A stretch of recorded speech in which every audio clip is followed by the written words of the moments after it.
in the beginning of the philosophical revolution that really occurred in the ancient Greek city-states, we see this happening around the 6th century BC.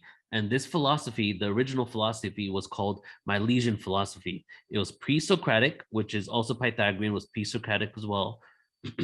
And Socrates, of course, had a really huge impact and shifted a lot of beliefs within the community, even though he was also persecuted. So beginning in the 6th century BC, we have Milesian philosophy. We have the founders of classical Western philosophy at this time.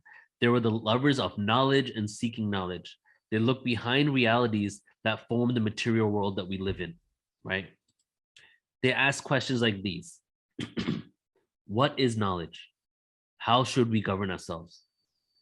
They were known for material monism, which is a belief that provides the explanation of the physical world by saying that all of the world's objects are composed of a single element. We have the founder of Milesian philosophy, known as Thales, who believed that everything was composed of water, that everything was based on physicality, that there were certain elements, and behind every element was one element, right? Behind every physical thing. And he thought it was water. So people knew him, and we now know him as a naturist or a materialist. And then there was Anaximander, who believed it was another element, one of the 5 elements, right? Earth, wind, fire, water, and the infinite or the ether. So Anaximander thought that the base element for all of this was the ether or the infinite. And he was one of the other Milesian philosophers. And then we have Anaximenes, who believed that the base element was air. So he believed that fire, wind, water, ether all has a base element of air, whereas Thales believed water was the base element for all the other elements. And here's a statue of Thales here in Miletus, which is the area, one of the Greek city-states that he was from. So Thales and his followers, they really want to discover and look into what is the nature of change in this world, right? This was a common question in early Western philosophical thought. What is the nature of change? What does unity and multiplicity do? How do unity and multiplicity combine with each other? How does one thing and multiple things reference each other and compare and contrast to each other? For example, what is a dog, the nature of a dog? There's also one dog, right? But there's also a universal concept of a dog. So we have one individual dog, but then we have the whole concept of what a dog is. And how is it that we can have a unifying concept, but also have individual dogs? Even though one thing changes throughout its life, it's still the same thing, dog or even a human. Even though you are whoever you are, you've changed throughout your life, but you're still the same person. So these are some of the original thoughts that they were attempting to address and to come up with answers. So the question was this: is there a unifying factor for all of creation? Thales believed fundamental aspect of creation could be water, since it goes through so many changes. So this is why he thought it was water. He saw that water became liquid, solid, and gas. So water is always water, an element is always there, but it changes throughout time. So he felt that this was the unifying factor. A student once challenged him and said that it may not be water, that it's called the infinite. And then the other individual said that it was an earth element, not air or water.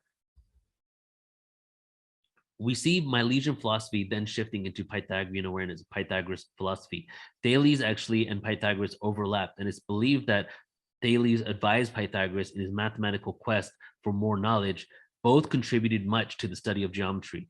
And there is evidence and information out there that they most likely had shared, had both gone to Egypt to learn from the geometry of ancient Egypt, but definitely had different beliefs, but also worked together. And Thales actually, guided Pythagoras for a little while in his life. The Milesians wanted to see something physical. Behind the physical is something else that's physical. But the Pythagoreans, they had a whole other concept. They looked at the realm of ideas and numbers. Math was the gateway to understanding all of reality for the Pythagoreans. So Pythagoras devoted himself and his followers to a school of thought, attaching themselves to one leader, Pythagoras. The Pythagoreans expanded work of the Milesians. So whatever the Milesians were thinking about, they definitely took it to a whole other level, but they also wanted to answer some of their own questions. One of the questions that they addressed for the Milesians from the Milesian thought was that mathematics is the unifying of the diversity. Well, the one thing that connects everything is math, but more beyond math would also be music and harmonics because it's one and the same. So that is the unifying factor for them, including elements and the aspect of reality that seem to contradict or are paradoxical. And you can see here below that image on the left is an image of Milesian philosophers. And if you take a look here at this map, that little square at the bottom there, that is where Miletus is, right next to Samos. So ancient Samos, where Pythagoras was born. Samos is the birthplace of the Greek philosopher and mathematician Pythagoras, after whom the Pythagorean theorem is named. The philosophers Melissus of Samos, Epicurus, and the astronomer Aristarchus of Samos were all from that area too, from the island. So Samos was extremely important in philosophical awareness, astronomy, looking at stars, a lot of information that we have today in mainstream world. The individuals that popularized it and brought it to the mainstream and made it practical, a lot of them came from Samos synchronistically. Aristarchus was one of the first individuals in the Greek world that believed that the earth revolved around the sun. And obviously this awareness was there before in other ancient cultures, but he was one of the first in Greece. Samos traded a lot with Egypt and had influence from Eastern Persia and Babylonian empires. And you can see, okay, here's the picture of Samos right there, right? Egypt just down south, Turkey is right there. The Persian Empire was in Anatolia, and the Persian Empire and Mesopotamia was completely occupied just east of Turkey. So all of these Eastern Greek city-states that you see here, all these islands, had heavy influence from the east. Samos is a Greek island in the Eastern Aegean Sea, just off the coast of modern-day Turkey. It particularly focused in the 6th century BC, in the 6th century BC, when was famous in antiquity for its navy, its wine, its important sanctuary to Hera. It was an active member of the Delian League, like I spoke about earlier, at the end of Pythagoras' life, and celebrated, of course, Pythagoras because he was born there, as was the famed astronomer Aristarchus, hosting both Julius Caesar and Mark Antony were there in the 1st century BC. The island slipped away quietly into obscurity during the Roman imperial period. And that's from worldhistory.org, just to give you a little background of Samos and the area and the time of where Pythagoras was born. So now let's get into this guy here, the birth and the childhood of Pythagoras. So he was born around 570 BC in Samos, and there's no extreme descriptive record of him for about over 800 years after his birth. And I say the word extreme descriptive record because there was definitely records of him, information, mathematics, a lot of people speaking about him. But after 800 years, we start seeing a lot more information coming out. And this is mainly due to the fact that a few hundred years after Pythagoras, we see the arrival of Christianity and many of his teachings becoming exclusively owned by the elite, the Romans and the Freemasons. His father and his mother is Menarchus and Pythas. And Pythas, she actually had a name that shifted when Pythagoras was born, and we'll talk about her name later on. After Pythagoras' birth, there is no record of his mother, implying to many that she died upon giving birth. But the chances are she most likely did not die, because there is, and this is my opinion, and this is why it's my opinion, because there is no record of her after his birth, but that's the only reason why people think that she died upon childbirth. But it looks like that his mother was part of some high-level priestesshood, and chances are she could have stayed with the priestesshood, and also that her name shifted, and so there is no real evidence on what happened to her. But when Pythagoras was born, he actually did start exploring the world with his father, Menarchus. He was a traveling merchant, and during Pythagoras' childhood, took him around the known world to trade and on work trips. So as soon as Pythagoras was born, literally immediately, he left Samos and he began exploring the world with his father, going down to trade routes, going all over the world, and basically just living with his father and being introduced to all these ancient cultures. He went to various cultures, and his father tended to adopt and be initiated into many of the religions or spiritual traditions that they actually came across as they were exploring. Pythagoras was raised as a Zoroastrian as a child. One of the first places that his father went to was into modern day Iran, Persia area, and immediately came into contact with the Zoroastrians. And his father had a tendency of wherever he would go, he would basically be initiated into the religion or the cult or the spiritual group of that localized area. And the first one was Zoroastrian. So that was one of his first religions that he actually adopted, which is interesting because we think of Pythagoras as a Greek philosopher and Greek gods and all that. But from childhood, he was immediately introduced to Zoroastrianism, which actually happens to be a monotheistic religion. So it's a Mesopotamian religion and one of the world's oldest continuously practiced faiths, based on the teachings of Zoroaster. They have a dualistic cosmology of good and evil. They predict the ultimate conquest of evil by good. It's possible where Pythagoras originally adopted the belief of ethical living. The, the phrase from the Zoroastrians is the following: good thoughts, good words, and good deeds. Good thoughts, good words, and good deeds. And that's how they live. Some of the other documented initiations of Pythagoras were the Eleusinian and the Attica Peninsula, right? These are places that he traveled with his father. So these are the documented places that they went to, and most likely, if not for sure, got initiated into the traditions. Illusions of the Attica Peninsula, the Egyptian mysteries of Thebes, the Babylonian mysteries, the origin of his awareness of the Pythagorean theorem most likely comes from there, and a couple of other places, which we'll get into. The cult of Adonis in Syria, and the Brahmin mysteries of modern Afghanistan, which was then a part of India, which was known as Hindustan. They actually called him, and there's documentation on this, they called him Yavanshara, the Ionian teacher, and of course, other initiations. The life of Pythagoras. He was a philosopher, a mathematician, a musician, an explorer, a spiritual leader. None of his writings are documented, but we know of him through Philolaus in 450 BC was a Pythagorean, Iamblichus, Ovid, Plutarch, Plato, and other Pythagoreans. These are some of the first individuals that I'm outlining here. A lot of information that I'm going to give you comes from these guys that was basically the ones that revealed all the information about him and his findings. There was a theory that he could actually bilocate. They also believed that he was the son of God, and the son of God, which is Apollo, was the sun god. So the son of the sun god, Apollo. And there is evidence out there, and I'll talk to you about where to find that evidence, because that was a whole other component of this presentation. When I started doing this presentation, then I started finding about the fact that he could have miraculous conception and actually have had a virgin birth. And Margaret Rigoloso, who we work with, did a whole dissertation on it that I have. That's 153 pages and so much information in there. It would be its own presentation just on his virgin birth concept. So his mother and Apollo was said to have conceived Pythagoras together. And at that time, it was accepted in ancient Greece that the gods and humans would occasionally mate, which are the demigods, right? We have the god Zeus, we have the demigods, Hercules. So it was a common thing that the gods would come down every now and then and they would mate with women. He also wanted to abolish elitism. That's what his followers say. He wanted to abolish elitism and tyranny.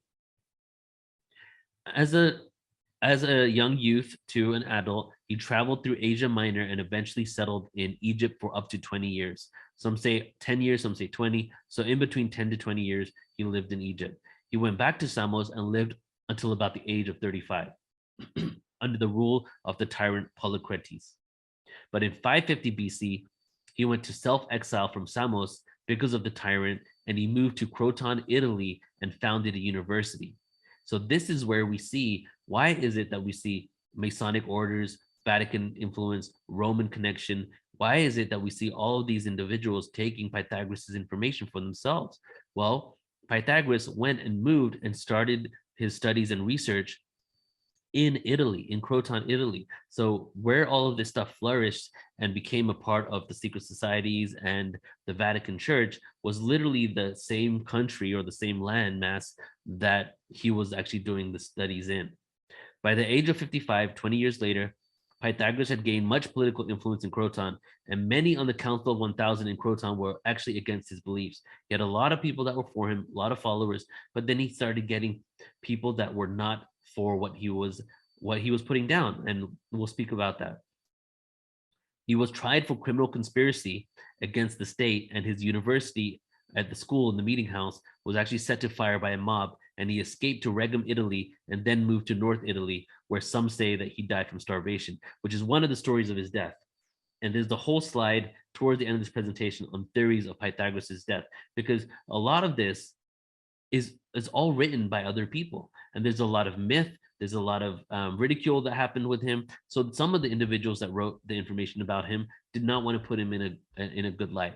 Other individuals really loved him so much they put him in too much of a good light. So we see a lot of extreme stories about his life. So what we're going to attempt to do is dissect and decipher to see which ones could be based on ridicule and which ones have any evidence of truth to it. Just to give you an idea of the area of the Mediterranean, we have Miletus here, which were where those philosophers were from. We have Samos right next door to it, neighbor. Very, very interesting how the most prominent and important philosophers from Western thought, stemming from the ancient Greek city-states, both came from these places all the way close to modern-day Turkey, but right next to each other. So he left Samos and he went by boat to Croton, Italy, which is located right here, as you can see. Pythagoras was really into health and wellness. He abandoned the orthodox diet at the age of 19 or 20. As a natural and a necessary result of pure living, his sleep was brief, his soul vigilant and pure, and his body confirmed in a state of perfect and variable health. Iamblichus says this. That's what one of his immediate followers after him says. He did not taste wine from morning to night, did not drink. Or his principal dish was often herbs cooked or uncooked, raw vegetables or cooked vegetables. He did not agree with eating flesh of animals because it was necessary for universal peace. The only way we could have peace in the world is if we get to a state of consciousness, right, that we did not eat meat.